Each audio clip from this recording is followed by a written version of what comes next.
자, 여러분 안녕하십니까? 형사소송법 주관식 강의하는 남형률 박사입니다. 자, 여러분 이번 경찰 경정시험의 주관식 문제를 이렇게 봤을 때 상당히 이제 4개 큰 문제가 사례 케이스 문제가 이제 한 문제 50점으로 나왔고, 그다음에 거기 세부 종목 3개의 어떤 소목차가 결국은 4개로 해서 50점으로 구성되어 있어요. 그리고 또 이제 약술 형식이 여러분들 자백의 보강 법칙의 자백의 증거 능력과 그 다음에 진술 거부권의 고지 이렇게 해서 30점, 20점에서 50점으로 나왔습니다. 제가 알기로는 진술 거부권의 고지 행사하고 효과하고 그 다음에 자백의 어떤 보강 증거의 자격과 이 부분에 대해서는 결국은 케이스 문제가 아니고 사례가 아니기 때문에 손쉽게 다 썼을 것이다 라고 생각합니다. 거기에선 크게 뭐지요? 차이가 없을 걸로 저는 생각합니다. 근데 이제 첫 번째 사례 문제, 케이스 문제가 여러분들한테는 상당히 어렵게 접하지 않았을까라고 생각합니다. 그래서 오늘 요 케이스, 사례 문제를 중심으로 논점을 잡아 보겠습니다. 자, 주관식이라고 하는 것은 말뜻거대로 굉장히 채점자의 주관에 의해서 결국은 좌우가 됩니다. 저도 학교에서 많은 학생들의 때마다 중간고사, 기말고사를 채점해봤지만은 그것이 이제 보는 시각에 따라서 많이 달라져요. 그러니까 지금 하다가 또 이제 채점하다가 다른 거 볼일 보고 와서 또 다시 채점할 때 하고 또 기존에 앞에 있는 학생이 굉장히 시험 답안지를 잘 썼어요. 잘 썼는데 내가 지금 그 다음 걸 하면 그 다음 자는 건 잘 썼음에도 불구하고 앞에 가고 너무 차이 나니까 또 뭐죠?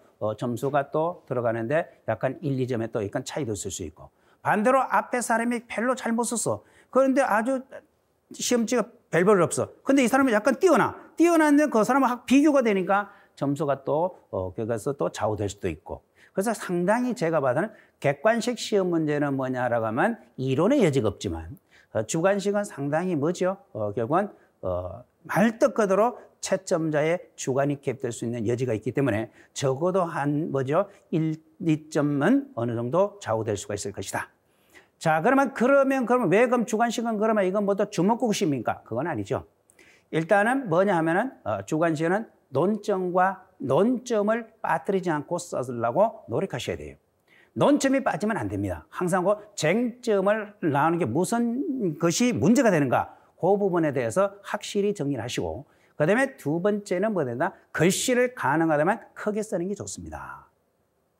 간혹 보면 요사이 이제 성인은 괜찮은데 보통 학교에서 강의를 하다 보면요 상당히 학생들이 요새는 글씨를 잘 쓰는 사람이 별로 없습니다. 그러니까 전부 다 워드 이렇게 컴퓨터를 많이 다뤄서 그런지 모르지만 글씨가 아주 조그맣고 아주 봐서 눈으로 내가 오히려 채점자가 눈을 비비고 봐야 될 정도로 그러니까 무엇보다도 답안지는요 결국은 채점자가 읽기 쉽게끔 쓰는 게 좋아요. 그건 뭐냐? 글씨가 큼직큼직하게 해서 써서 눈에 확 들어와야 됩니다. 그거 가지고도 많이 주관식은 좌우가 될 수가 있어요. 그래서 결국은 그런데 이제 이 주관식을 공부할 때는요, 이건 몇 개 외워서 되는 게 아니고 형사소송법 전반에 걸쳐서 여러분들이 이론이 뒷받침되고 내용이 숙지된 상태에서 공부가 돼야 이것을 문제를 해결할 수가 있다라고 말씀드릴 수 있습니다. 그러면 이제 항상 할 때 답안지를 그러면 어떻게 씁니까? 답안지를 쓰는데 항상 제가 생각할 때는 주관식 쓸 때는 여러분들 먼저 있죠. 이 사례를 보기 전에 먼저 저는 그렇게 생각합니다. 밑에 문제 있죠. 문제를 먼저 확인하는 거예요. 이 사례에 보면 문제는 첫 번째 나온 게 바로 뭐냐 하면은 결국 사법경찰관 P가 과연 긴급 체포에 적법한가 하는가. 이건 이제 그 문제 속에 밑에 나옵니다. 사법경찰관 P가 피해자를 긴급 체포한 게 적법성이 인정되는가. 그러니까 그걸 먼저 생각하고 이 지문을 읽어보면 오히려 더 쉽게 접근할 수 있다는 거예요. 자, 그러면서 한번 딱딱 따져서 한번 보겠습니다. 첫 번째.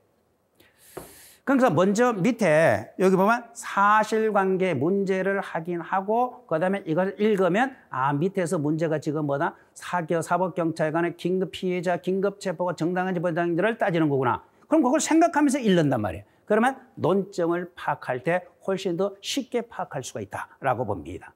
그리고 그게 이제 여러분들이 뭐 시험 문제가 변시처럼 그렇게 복잡하게 쓰는 건 아니고 그러니까 문제 제기, 요건, 뭐 사례, 사안 적용 그렇게 해서 간단하게만 정리해도 충분히 논점만 빠지지 않았다면 좋은 점수가 나오지 않았을까라는 생각을 한번 해봅니다. 자, 먼저 한번 보세요. 제가 제일 중요한 제가 항상 강조하는 거 뭘 강조하느냐? 논점 파악이에요. 논점 파악. 그러면 여러분들 먼저 문제의 저 밑에 가면 뭐가 있어요? 사법경찰관 P가 과연 긴급 체포가 적법한지 그걸 이제 먼저 따져서 생각합니다. 자, 사법경찰 P는 피해자 A의 고소로 2022년 5월 6일에 휴대전화기를 이용해 저지른 성폭력 처벌에 관한 법률, 성폭력 특례법, 내가서 성폭력 특별법 이렇게 하죠. 성폭력 특례법에 관해서 피해자 A, 피해자가 누굽니까? A야. 피해자 A의 고소가 있었어요. 피해자 A의 고소가 있었단 말이에요. 그런데 여기서 두 가지가 있어요. 카메라 이용 촬영, 카메라 성폭력 특별법상의 카메라 촬영 이용 촬영 부분과 통신매체 이용 엄난 혐의 요 두 개, 요 나눠서 생각해야 됩니다.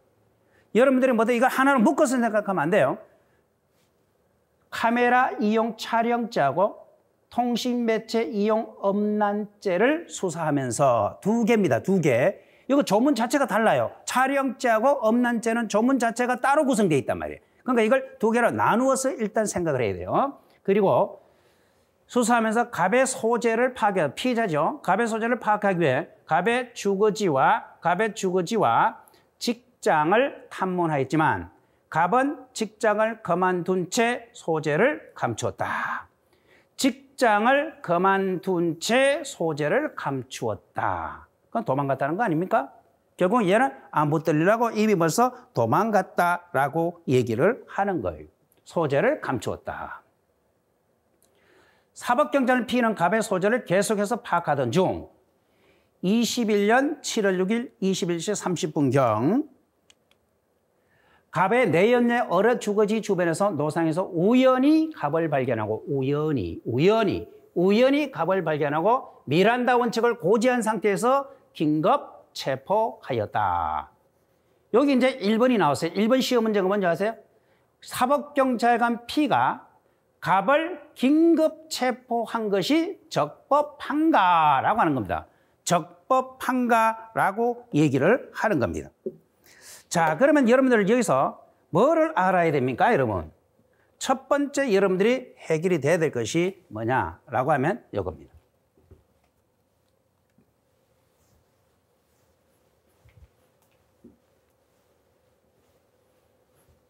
우리는 긴급체포라고 하는 것은요. 그러면 이런 걸 이제 따질 때 긴급체포에 대해서 내용이 전부 다 알고 있어야 되는 거예요.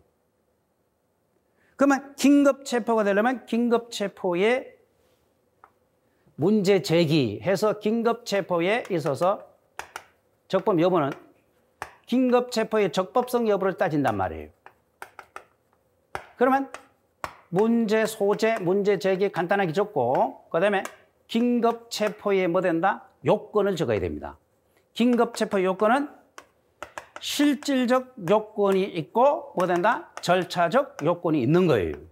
그 다음에 세 번째가 바로 거기에 들어가면 뭐다? 사안의 적용이죠. 그러면 이걸 한번 들어가 봅시다. 여기서 일단은 긴급체포의 실질적 요건은 뭐지요? 실질적 요건은 자 일단 긴급성이 인정돼야 됩니다. 긴급성. 그리고 범죄에 뭐다? 객관적 혐의가 있어야 돼요. 객관적 혐의. 세 번째, 범죄에 뭐 될까? 중대성이 있어야 됩니다. 중대성. 그 다음에 네 번째가 바로 뭐다? 결국은 긴급성, 객관성, 중대성 뭐 된다? 필요성이 있어야 돼요. 필요성. 필요성이 체포의 필요성. 다시 말하면 도망과 재정, 인멸의 염려가 있어야 되는 거예요. 그리고 긴급성은 시간적 여유, 영장을 발부하던 시간적 여유가 없어야 됩니다. 그리고 범죄의 중대성은 사형, 무기, 장기 3년 이상의 징역과 공고에 대한 서건. 요걸 여러분들이 달달달 하고 있어야 돼요. 앙진하고 있어야 돼요. 그러니까 요 요건을 갖췄냐 안 갖췄냐라는 걸 따져야 되고, 두 번째는 절차적 요건은 뭐죠?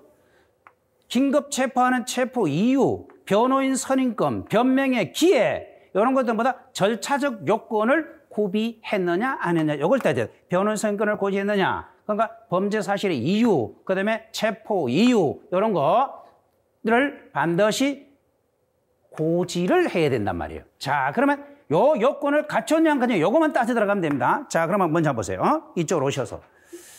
자, 먼저 한번 볼까요? 요로. 통신매체 촬영, 엄난 행위, 이렇게 되어 있어요. 일단 여러분들은 시험 보실 때 보니까, 시험에 보니까 뒤에 부록으로 여러분들이 경찰청에서 추록이 되어 있더라고요. 카메라 성폭력 특별법 제13조하고 14조 이런 거 좀 더 법조문에 해서 여러분들한테 다 제공을 했더라고요. 카메라 이용 촬영죄는 성폭력 범죄에 얼마죠? 7년 이하의 징역입니다. 하지만 통신매체 이용 엄난 행위는 뭐 된다? 2년 이하의 징역으로 돼 있어요. 이건 내가 얘기하는 게 아니라 여러분들 시험 볼 때 이미 거기서 경찰청에서 그 자료를 뭐 다 제공한 겁니다. 얘기는 없지만.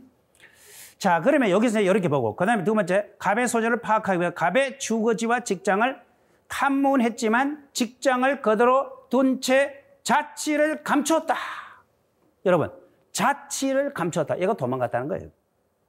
그럼 도망갔다는 것은 요 요건을 갖추었죠. 도망 뭐죠?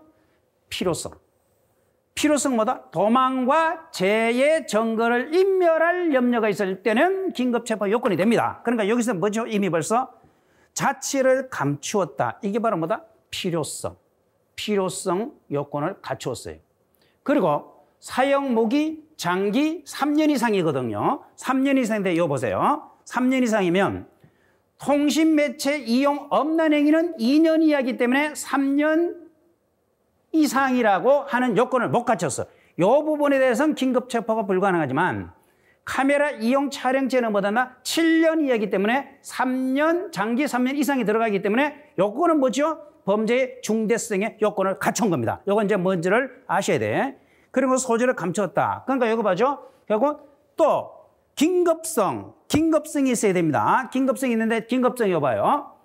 우연히 길에서 발견했어요. 우연히 길에서 발견했기 때문에 얘를 뭐 됐나? 정상적으로 영장을 발부받을 시간적 여유가 없어요. 긴급성이 인정되죠. 자, 그렇다면 여기서 간단하게 이제 결론 연결하시면 됩니다. 사법경찰관 갑은 긴급체포의 요건인 실질적 요건을 구비했고, 그러면 절차적 요건도 모두 구비했습니다. 이제 미란다 원칙도 고지했다는 말이 나오잖아요. 여기 봐, 미란다 원칙 이거 나오잖아요. 미란다 원칙을 고지했다. 미란다 원칙을 고지했으면 절차적 요건도 하자가 없는 거예요. 그러면 실질적 요건과 절차적 요건을 갖췄기 때문에, 이거 다 같이 갖췄기 때문에 결국은, 그런데 그 대신 통신 이용 성폭력 특별범의 카메라 이용 촬영 부분만, 그거는 뭐죠? 중대성이냐. 촬영 부분에 대한 긴급체포는 적법하다라고 결론을 맺어가지고 답안을 작성해 주시면 됩니다. 아시겠어요? 네, 이제 논점만 잡아주는 거예요. 그다음에 두 번째, 얘는 이제 그러면 긴급체포된 거예요. 영장 없이 긴급체포했단 말이에요. 긴급체포해서, 그럼 긴급체포 적법성. 두 번째, 다음날 오전 10시경에 사법경찰 피해는 각각 동행하여 을의 주거지에서 을의 참여하에, 을이 누구죠? 내연의 여죠. 내연의 여자의 참여하에 그곳에 숨겨져 있던 갑의 휴대전화, 여기 이제 핵심, 휴대전화기를 발견하고 비밀번호를 알려주지 않았어요. 갑이 비밀번호를 알려주지 않자 그대로 사법경찰관은 피는 휴대전화기를 압수하였다. 여기 이제 핵심인데, 여기서 나온 게 압수. 그러니까 휴대폰 압수가 적법인가? 여기 또 이제 질문이 있어요. 문제야. 휴대폰, 사법경찰관 첫 번째 1번 판례는 사법경찰관의 긴급체포가 적법한가? 두 번째는 사법경찰관이 휴대전화를 압수한 것이 적법한가라고 하는 겁니다. 그러니까 요거는 이제 뭘 따져야 돼요? 긴급체포된 상태에서 압수한 거예요. 따로 압수영장이 없어요. 이게 바로 긴급체포 시의 압수입니다. 그러면 우리는 여기서 나온 거는 그러면 두 번째 뭐가 연결돼야 돼요? 영장주의 예외가 연결돼야 됩니다. 여러분, 영장주의 예외가 연결돼야 되는데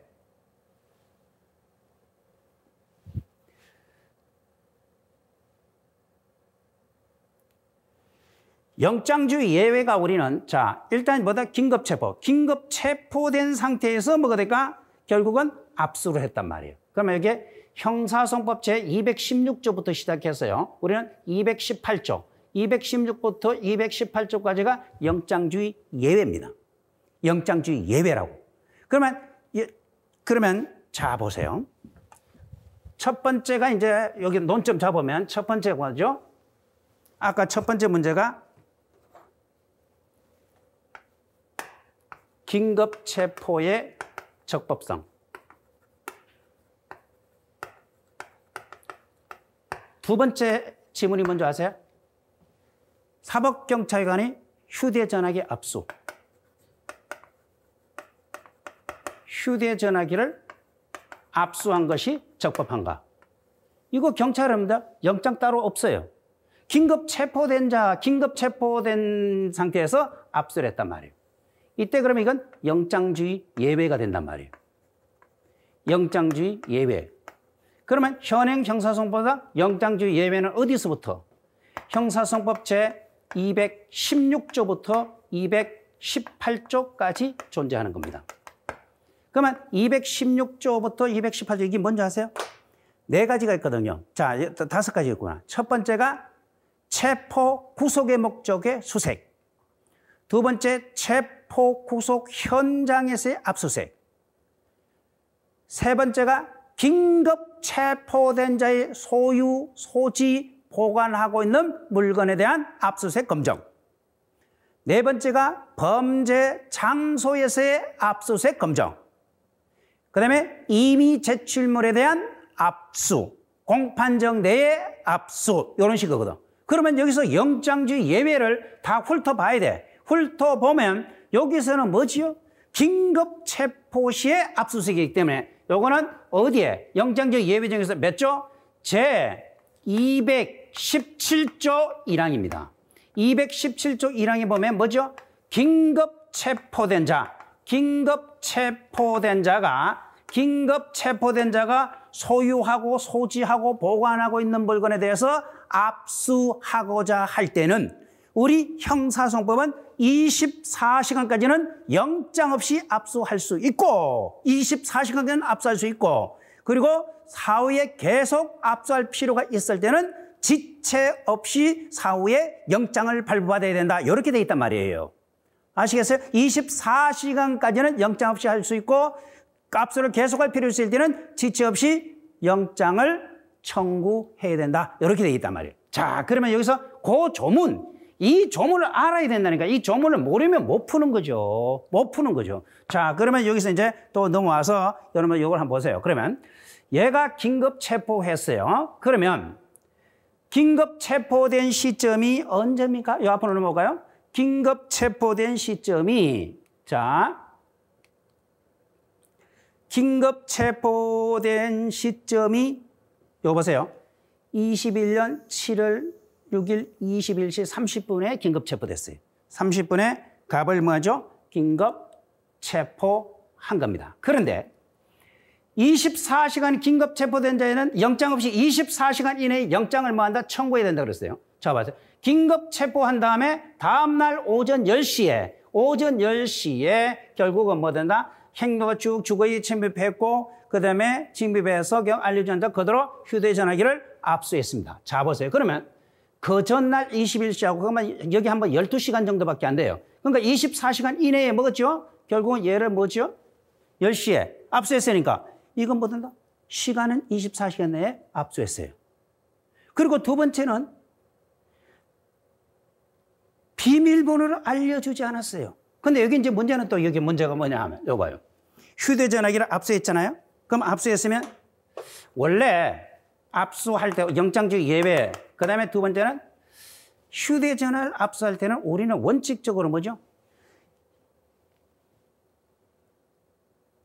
휴대전화기의 일부 있잖아요. 일부를 출력하고 분류를 해서 거기에 영장에 기재된 부분에 대해서만 출력을 해야 된단 말이에요. 근데 이 사람은 휴대기 전체를, 휴대전화기 뭐든 다 전체를 결국은 압수했어요. 이것이 과연 적법한지라고 얘기하는 겁니다. 적법한지. 우리는 그러면 원칙적으로보다 일부 분류를 해서 출력해야 되는데 도저히 뭐가 되니까 그것이 불가능하거나 거기 현장에서 불가능하거나 또는 시간이 필요하거나 또는 기술이 필요하거나 도저히 분류가 불가능할 때는 전체를 압수할 수 있다고 했거든요. 자, 그러면 여기서 핵심이 하나 나올 겁니다. 얘가 뭐죠? 전화번호를 알려주지 않았어요.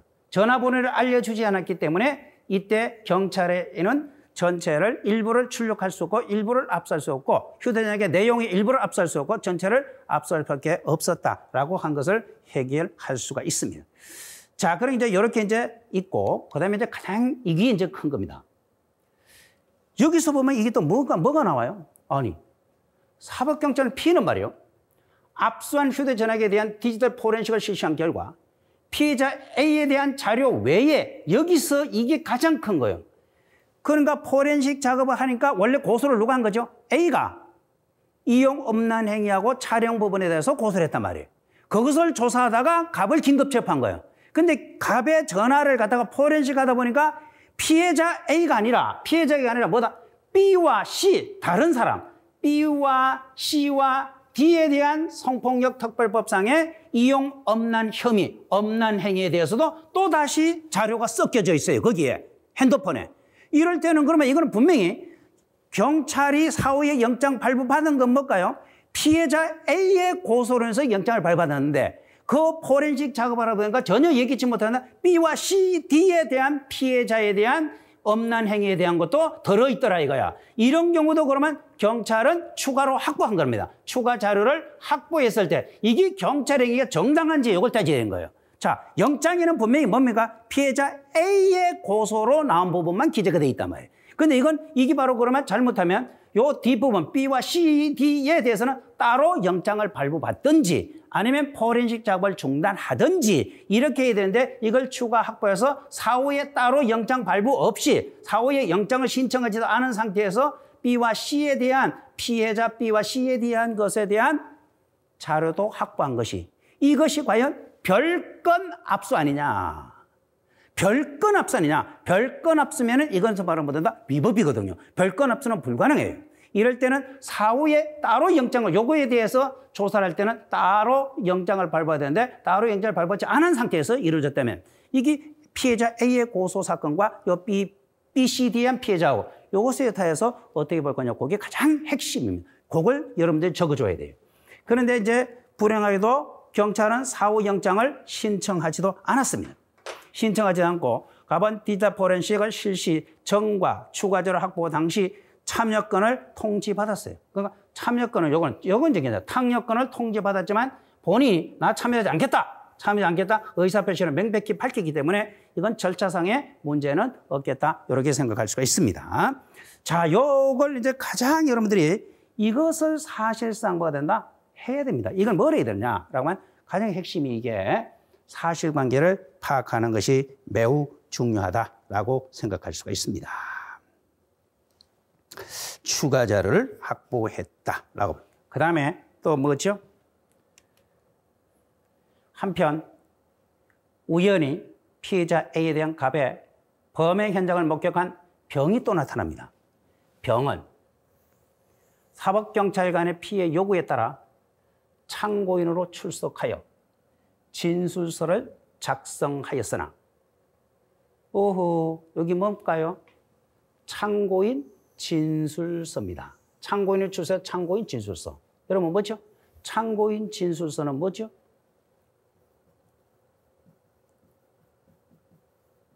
전문점거입니다. 전문점거. 그러면 전문점거는 원칙적으로 점거 능력을 부정합니다. 즉 다시 말하면 전문점거는 당사자의 동의가 있거나 형사소송법 311조부터 316조의 요건을 구비하지 못했다면 점거 능력을 부정하게 된 겁니다. 그러면 여러분들은 여기서 참고인 진술서. 여기 이제 핵심이에요. 참고인 진술서. 그러니까 얘는 그러면 참고인 진술서를, 이게 참고인 진술서입니다. 참고인 진술서. 자, 참고인 진술서를, 요거를 보면 참고인 진술서. 그러면 진술서는 어떻게 되냐? 누구 앞에서? 사법경찰관의 수사 과정에서 작성한 거예요. 그러면 제 몇 조를 정해야 됩니까? 여러분 먼저 이거부터 해야 돼요. 312조 몇 항? 5항입니다.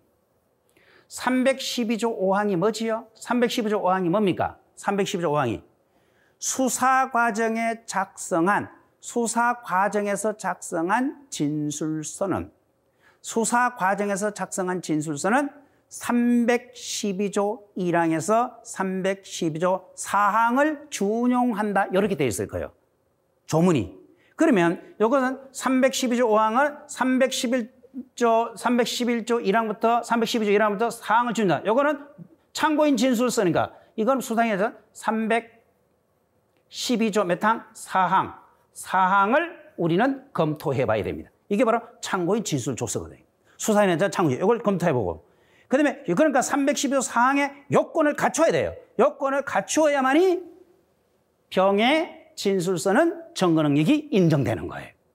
근데 그러면 또 우리는 312조 4항이 적용을 안 받으면 또 전문법칙의 증거 능력을 더 완화시키는 규정이 또 하나 있죠. 이게 바로 314조입니다. 314조를 이제 또 한번 따져봐야 돼요. 314조는 필요성이죠. 원진술자가 사망, 질병, 외국의 여주, 기타 사유로 도저히 진술할 수 없을 때는, 기타 사유로 진술할 수 없다면 우리는 예외적으로 증거 능력을 인정해주는 제도가 있습니다. 그러니까 312조 사항의 요건을 못 갖췄으면 우리는 또 314조 요건을 한번 논해봐야 된다. 314조가 만약 예외가 인정되면 증거는 인정되는 것이고 314조에 예외 인정 안 되면 바로 우리는 바로 뭐다? 증거를 부정하게 됩니다. 이렇게 정의해요. 자, 진술을 작성했고 통신매체 이용 없는 자 기소된 후 공판정에서 정인으로 출석해서 정언을 거부했어요. 얘는 또 정언을 거부했대요. 여러분, 정언을 거부했다. 그럼 정언을 거부했을 때는, 자 보세요. 정언을 거부했을 때는 정언 거부 사유가 있습니다. 정언 거부 사유가 우리 형사소송 148조하고 경우는 149조입니다. 그러면 제 148조는 뭐예요? 건친간의 진술에 대해서는, 정언에 대해서는 거부할 수 있습니다. 여러분 아시죠? 서울대 조국 교수가 정인으로 출석했어요. 누가? 자기 부인이 뭐예요? 자기 부인이 피고인이요. 근데 그 법정에 가가지고 뭐다? 130 몇 번을 거부합니다. 이렇게 했다고 하잖아요. 이거 봐요. 친족 또는 건친 간에는 뭐 한다? 결국 정언을 거부할 수 있어요. 그 다음에 두 번째 149조는 업무상 비밀 누설. 업무상 비밀에 대해서는 정언을 거부할 수 있어요. 그러면 얘가 병이 법정에서 정인으로 출석해서 정언을 거부했는데 요 148조와 149조의 사유에 해당하냐 안 하냐 이걸 따져 들어가야 돼요. 사유에 해당하냐 안 하냐. 사유에 해당하면 정당한 정언 거부가 되는 것이고 이 사유에 해당하지 않으면 정당한 정언 거부가 아니에요. 이건 뭐다? 잘못된 정언을 거부하는 것이다. 이렇게 생각하시면 됩니다. 여기 이제 논점이에요. 논점을 딱딱딱딱 요 잘 잡아야 돼. 이걸 잡지 않고서 우리는 문제를 해결할 수는 없는 것이다 라고 기억하시면 되겠습니다. 오케이. 자, 그렇다면 먼저 한번 보십시오. 아주 이제 그 논점을 잡았어요. 이제 문제입니다. 아까 제가 요 칠판에 다 적어줬죠. 갑의 긴급 체포가 적법한가? 라고 했을 때 적법성은 체포 당시 상황을 기준으로 해서 체포 당시 상황을 기준으로 하지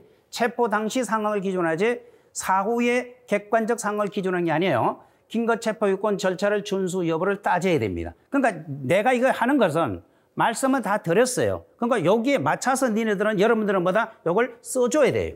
카메라 이용 행위와 없는 행위로 나눠서 검토한다. 자, 먼저 실질 요건, 중대성, 긴급성, 요건. 아까 제가 말씀드렸죠. 이 요건을, 절차적 요건을 적어줘야 됩니다. 실질 요건.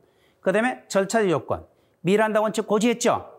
변호인선임권, 변명의 기회 이런 거 다 했어요, 안 했어요? 했죠. 왜? 미란다 원칙을 고지했다고 하니까 타이틀만 줬어요. 절차적 요건, 실질적 요건을 이렇게 적습니다. 절차적 요건, 실질적 요건, 절차적 요건. 이런 건 평소에 그러면 뭐예요? 형사소송법 내용을 암기하고 있어야 돼요. 절차적 요건을 구비했다라고 보고. 그 다음에 이제 통신매체 이용엄난 행위는 뭐라 했죠? 이용엄난 행위는 몇 조? 그 주어진 범죄라면 2년 이하의 징역입니다. 2년 이하. 그 다음에 요거는 7년 이하의 징역이에요. 그렇기 때문에 이거는 범죄의 뭐죠? 중대성. 범죄의 중대성 요건을 갖추지 못했기 때문에 이 부분에 대해서는 긴급체포는 적법하지 않습니다. 하지만 카메라 이용 촬영 행위, 요거는 뭐죠? 7년 이하의 징역이니까 3년 이상이 들어가기 때문에 이 부분에 대해서 결국은 체포한 것은 적법하다. 결론. 사법경찰관 피해 갑에 대한 긴급체포는 성폭력 특별법상 카메라 이용 촬영죄 부분에 대한 긴급체포는 적법하다고 판단한다. 이런 식으로 답안지를 작성해주면 완벽하게 끝나게 됩니다. 자, 그 다음에 두 번째, 사법경찰관 P가 휴대전화기를 압수했을 때 요거 정당성 여부, 또 피해자 B와 C의 D에서 피해자가 달라. 이럴 때 요 사람들에 대한 추가 자료를 확보한 것이 적법한가? 요걸 또 따져 들어가야 됩니다. 아까 제가 말씀 다 드렸죠. 사법경찰관 P가 영장 없이 휴대전화를 압수한 행위가 적법하냐라고 했을 때 이건 영장 예외 규정 몇 조? 형사소송법 제216조부터 218조 규정, 예외 규정을 충족할 것인가가 문제가 됩니다. 또한 B와 C와 D에 대한 추가 자료 확보의 적법성과 관련돼서 이것이 과연 휴대전화기에 대한 그 피해자 A의 고소로 이루어진 건데 결국은 포렌식 작업을 해서 B와 C의 D에 대해서도 추가 자료가 됐을 때 이것을 영장 없이 확보하는 것이 과연 정당한지, 그리고 첫 번째 영장의 효력이 이 뒷부분까지도 미치는지 이런 걸 따져 들어가서 문제를 풀어주셔야 됩니다. 자, 그 다음에 휴대폰 압권의 적법성, 영장주의 예외 근거, 형법 제26조, 28조 규정을 가능하면 조문 같은 걸 여기서 간단하게나마 결국은 한두 줄 정도는 정리해 주는 게 좋고, 그 다음에 여기에 해당하는 건 형사법 217조 규정입니다. 자, 20조 보면 20조 1항은 뭐 있어요? 검사 또는, 이게 내가 조문을 남기는데, 검사 또는 사법경찰관은 긴급 체포에 따라 체포된 자가 소유, 소지 또는 보관하는 물건에 대해서 긴급히 압수할 필요가 있는 경우는 체포한 때로도 24시간 이내에 한해서 영장 없이 압수할 수 있다 그랬어요. 본 설문에서는 사법경찰관의 긴급 체포한 시점이 23시입니다. 그리고 그 다음날 결국은 10시에 영장을 청구했기 때문에 12시 30분의 시간밖에 안 지났어요. 그런데 24시간 이내에 있기 때문에 긴급성과 관련해서 특별히 문제될 것이 없고 이것은 적법하다라고 결론 맺으시면 되겠습니다. 자, 그 다음에 휴대폰 전화를 압수한 경우 전체를 압수했을 때 이게 과연 적법성 여부를 따지는데 결국 뭐죠? 우리는 영장 발부의 사유로 이것도 사유가 있습니다. 예외적으로 우리는 뭐가 했을 때 결국은 압수의 목적을 달성하기에 현저히 곤란하고 인정할 때는 우리는 예외적으로 결국은 전체를 압수할 수가 있어요. 그 설문에서는 비밀번호를 알려주지 않았습니다. 비밀번호를 알려주지 않았기 때문에 특수한 어떤 긴급압수의 현장성에서의 어떤 긴급성이 인정되기 때문에 이거는 결국은 위법이라고 할 수 없다라고 결론을 맺으시면 되겠어요. 그래서 결론은 형사소송법 210조 1항에 따라서 압수 요건을 갖췄고 현장 사정을 기초로 했을 때 전체 압수한 것은 적법하다라고 결론 맺으셔도 됩니다. 그러니까 무엇보다도 중요한 것이 뭡니까? 무엇보다도 중요한 것이 거기에 대한 사실관계를 정확하게 파악하는 것. 그것이 매우 중요하다라고. 그다음에 이제 BC 엄난에 관련된 파일 수점 새로 추가한 것이 이게 적법성 여부가 문제됩니다. 자, 영장에 기재된 범죄 사실과 관련된 범죄 사실만 미치고 별건 압수는 허용되지 않는데 여기에도 과연 전혀 영장에 관계없는 관련성이 없는 정보에 대해서도 영장의 효력이 미치겠는가 이 얘기입니다. 그래서 우리는 여기선 결론을 보면 기본적 그거 피해자 A의 고소로 인한 영장 효력과 B, C, D 추가 확보한 자료하고는 기본적 사실관계의 동일성을 인정되지 않기 때문에 이거는 바로 뭐 된다? 효력이 미친다고 볼 수가 없습니다. 그렇다면 갑은 참여하지 않겠다는 의사를 사전에 명시적으로 밝혔기 때문에 참여권에는 문제가 될 수가 없어요. 침해한 것은 아니고, 그리고 압수 과정에서 결국은 전혀 관계가 없는 무관정보서 발견 시에는 탐색을 중단하거나 또는 새로운 영장을 발부받아야 되는데도 불구하고 이러한 조치를 취하지 않았다는 것은 별건 압수로서 위법하다라고 결론을 맺을 수 있습니다. 그래서 그걸 다시 이제 정리해 준 것이 결론이다라고 보시면 되겠어요. 자, 그 다음에 세 번째가 또 뭐냐? 병의 정언 거부권입니다. 참고인 자격으로 출석한 병의 정언을 거부했어요. 이때 정언 거부를 한 것이 정당한지 검토하고, 두 번째, 병이 작성한 진술서의 증거 능력에 관해서 논하시오라고 되어 있습니다. 자, 병의 진술 조서는 전문 증거라고 제기했고, 당사자의 동의가 없거나 311조부터 316조까지 요건을 구비하지 않는 이상은 증거 능력으로 인정할 수 없습니다. 그리고 정언 거부권 행사의 정당성과 관련해서는 형사소송법 148조, 149조의 정언 거부의 사유가 있어요. 사유가 있는 여부를 따져줘야 됩니다. 자, 그러면 제가 이 형사소송법 정당성이 되는데 이 소송법 조문입니다. 여기에 해당해야만이 정당하거든요. 근데 형사소송법의 정언 거부 사유로 1항이 149조, 148조, 여기 바로 뭐죠? 친족 간의 정언 거부. 그 다음에 149조, 이게 바로 뭐죠? 업무상 비밀에 대해서 정언 거부. 근데 병은 148조에도 해당하지 않고 149조에도 해당하지 않습니다. 해당하지 않기 때문에 결국은 병의 정언 거부는 정당성이 인정되기 어렵습니다. 이 사유에 해당하지 않기 때문에.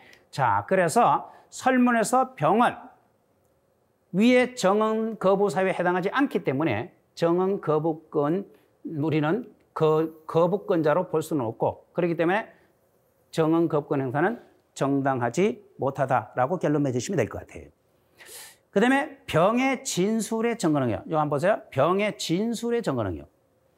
자, 제가 처음에 서두에 뭐라고 말했었는데, 참고인 진술서입니다. 참고인 진술서는 이게 312조 5항에 보면 수사 과정에서 작성한 진술서는 312조 1항부터 312조 4항을 준용한다 그랬어요. 그러니까 여기 지금 말한 것은 312조 5항이고, 그 다음에 참고인 진술조서는 312조 4항입니다. 그러니까 요와 같은 것을 312조 5항과 4항을 반드시 아셔야 돼요.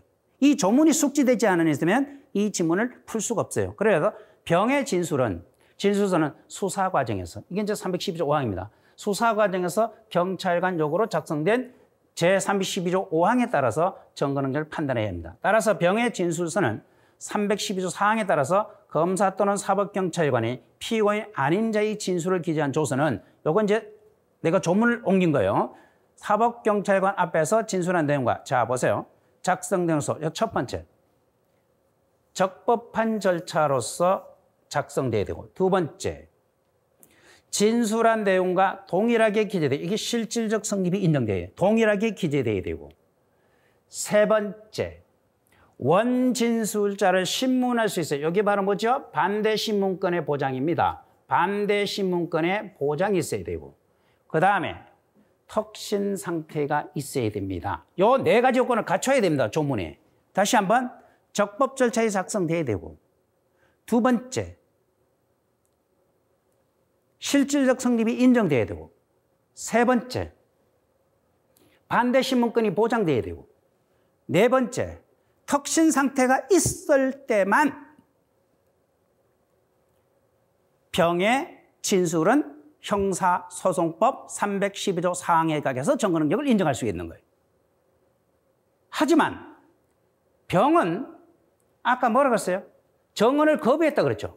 정언을 거부한 것은 정당한 이유 없이 정언을 거부하고 있기 때문에 피고인의 반대신문권을 보장될 수가 없어요. 이거 보세요. 피고인의 반대신문권이 보장되어야만이 맞단 말이에요. 그런데 피고인의 반대신문권이 보장될 수 없기 때문에 312조 4항의 요건을 갖추지 못했기 때문에 증거 능력을 인정할 수 없다고 보셔야 됩니다. 이렇게 쓰기가 좀 어렵죠. 자, 그 다음에 마지막으로 그러면 314조를 적용할 수 있느냐라고 할 때 이건 판례가 나왔죠. 2012년도 판례인데 정언을 거부한다. 정언 거부. 정언 거부는 314조 적용됩니까? 안 됩니까? 적용 안 됩니다. 정언 거부. 이게 핵심이에요. 정언 거부는 314조가 적용되지 않기 때문에 결국은 예외적으로 정거 능력도 인정할 수 없게 되는 것입니다. 그러니까 이거는 312조 사항도 적용 안 되고 314조도 적용 안 되고 그래서 이건 모두 정거 능력을 부정한다라고 결론 맺으시면 되겠습니다. 자, 그 다음에 마지막에 이제 문제가 이게 있어요. 만약에, 이제 이건 그 사례하고 상관없어요. 만약에 갑이 을이 각과 별개로 기소가 됐어요. 이제 시험 문제 나왔네요. 봐요. 별개로 기소, 별개로 기소가 됐고, 별개로 기소되어 심리만 뭐 한다? 병합 심리한다. 별개의 범죄 사실의 병합 심리를 받던 중 자신에 대한 피고인 신문가서 내가 가지고 있던 영상물들은 전부 다 갑이 피해자 A를 직접 촬영했다고 하면서 준 것이다. 지금 이거 누가 얘기하는 겁니까? 을이 얘기하는 거예요. 근데 을이 얘기했는데 누구 말을 옮기는 겁니까? 누구? 피고인 갑의 진술을 옮기는 거예요. 갑의 진술을 옮기는 거란 말이에요. 을이 하는 진술은 갑이 지가 다 찍었대요. 이렇게 얘기한다고. 지가 찍는 거 보진 않았거든. 을이라는 사람 갑이 지가 말하는데 나한테 와서 지가 다 찍었대요. 라고 얘기해요. 이때 을이라는 사람의 피고인의 진술을 내용하는 진술. 여기 바로 뭐하고 연결됩니까? 형사소송법 자, 여기 이제 보면 아주 이게 읽어보십시오. 그러면 여기 요 논점은 뭐가 되느냐라고 하면 거기 들어보세요. 요 논점은 이렇게 됩니다. 첫 번째 논점이 되는 것이 거기서 첫 번째 논점이 되는 것이 이걸 한번 생각해 볼 수 있습니다. 일단 저는 이걸 굉장히 간단하게 풀었는데 별개의 범죄 사실로 별개 그리고 기소되고 병합심리 그럼 이거거든요. 피고인이 과연 정인이 될 수 있느냐?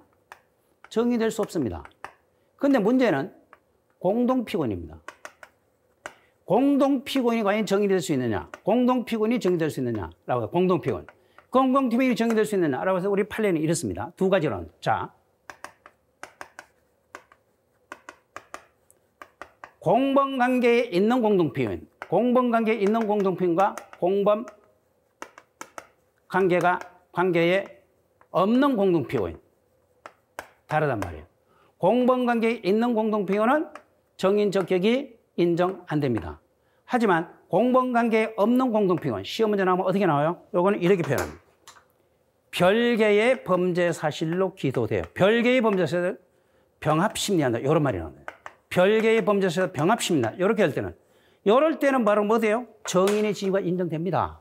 정인의 지위가 인정돼요. 그럼 정인의 지위가 인정되기 때문에 이거는 반드시 뭐 한다? 선서를 해야 되는 겁니다. 선서를 하고 정언을 할 때만 정언 능력이 인정돼요. 그러니까 선서를 반드시 해야 된다. 이렇게 돼요. 자, 여기 있고 여기 이제 했고 그다음에 두 번째 논점이 또 뭐냐? 두 번째 논점은 또 여기서 이제 나오는 것이 바로 뭐냐라고 하면 저겁니다. 참고 결국은 을이 얘기하는데 사실은 이거 갑이 전부 다 먹었나?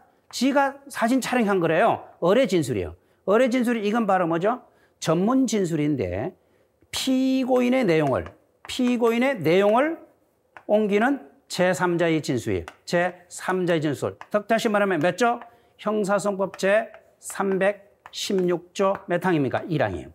제316조 1항이 적용돼요. 그러면 316조 1항은 뭐죠? 우리는 모선성이 있어야 됩니까? 316조 1항은 결국은 턱신 상태가 있어야 정근행위. 그러니까 이론으로 요게 요 두 가지 논점을 알고 있어야 이 지문이 해결되는 거예요. 그러니까 이거는 전부 다 이론 시간에 우리가 전부 다 공부를 해놔야 된다고. 이걸 모르는 상태에서 이걸 아무리 들었다 봤자 아무 소용이 없는 거예요. 되질 않아요. 이거 외워서 될 수 있는 성질이 아니니까요. 이걸 한번 잘 보면서 확인하십시오. 자, 보십시오. 을과 병의가 성폭력 범죄로 병합기소돼요. 병합기소. 그러니까 별개의 범죄. 여기 핵심이 이거예요. 별개의 범죄 사실로 되어 병합 기소되어 심리를 한다면 이건 공동피고인의 문제가 됩니다. 공범 아닌 공동피고인. 이때 신문도 쭉 이렇게 나오는데 공동피고인이 과연 선서 없이 법정 진술했어요. 선서 없는 법정 진술 증거 능력이 과연 문제되는데 칠판 보십시오. 선서 없이 뭐 했다면 선서 없이 법정 증거는 증거 능력이 인정 안 됩니다. 증거 능력이 인정. 다만 전문 증거라는 점에서 전문법의 예외 규정을 검토해 봐야 되는데요. 전문법칙에 예외가 있습니다. 전문 진술이에요. 피고인 아니어리 피고인 갑의 진술을 내용한 전문 진술. 이게 바로 형사소법 316조 1항. 요건을 갖추지 못하면 증거로 사용할 수 없습니다. 특신 상태에 있어야 되죠. 그래서 갑은 원진술자의 316조 원진술자 특별히 시용할 수 있는 상태에 행해진 것이면 증명됐을 때 증거로 할 수가 있습니다. 근데 여기서 요 지문에서는 지금 그 사례에서는 명확하게 뭐 될까? 원진술자에 대해서 신용 상태가 있느냐 없느냐라고 하는 것은 명확하게 명시되어 있지 않아요. 명시되어 있지 않기 때문에 여러분들 요 정도로 언급만 하면 되는 것이지 여러분들 결론은 내줄 필요는 없다. 그 다음에 3번 공범 아닌 공동피고인의 선서는 법정 진술의 증거 능력이 공범인 공동피고인의 정인 적격. 요거 이제 제가 아까 말씀드린 것 전부 다 요겁니다. 그리고 결국 공범 아닌 공동피고인에게 적극설과 소극설이 나오는데 판례는 여기 보시다시피 피고인과의 별개의 사건으로 공소적이 됐고 상호간에 정인의 지위 있기 때문에 선서 없이 이루어진 법정 진술은 증거 능력이 없다고 봐서 적극설을 취하고 있는 겁니다.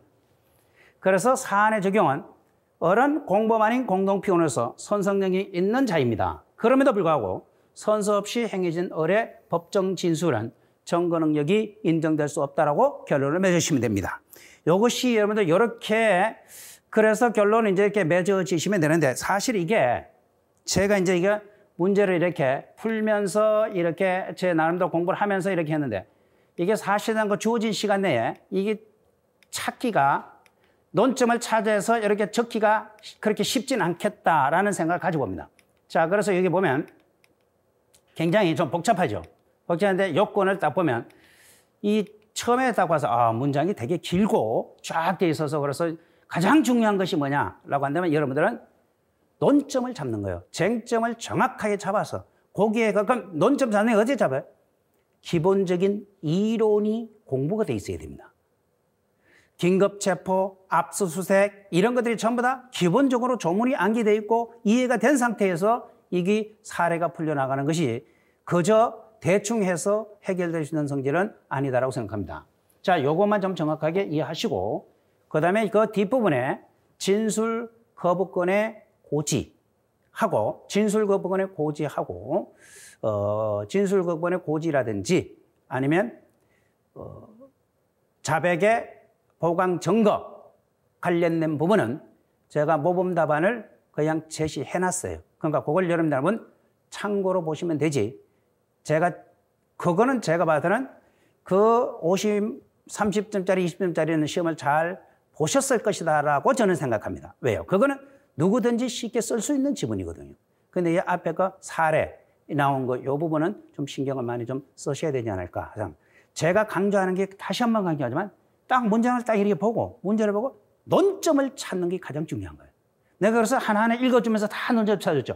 그걸 가지고 여러분들은 뭐가 될까? 문제 이제 그 답안 작성 요령만 알고 그걸 갖다가 적으면 되는 겁니다. 적어서 결국은 양식을 갖춰서 적으면 되는 거예요.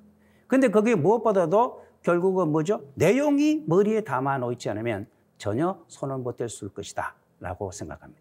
자, 오늘 여러분들 고생 많이 하셨고요. 좋은 결과가 있기를 바랍니다. 그래서 뭐 형사소송법은 그 밑에 하급 경위 이하 나온 객관식 문제는 보니까 너무 평이하더라고요. 그래서 이게 경정의 이 주관식 문제는 여러분들이 주어진 80분에 그게 문제를 다 쓰기가 만만치는 않겠다라는 생각을 가져봤습니다.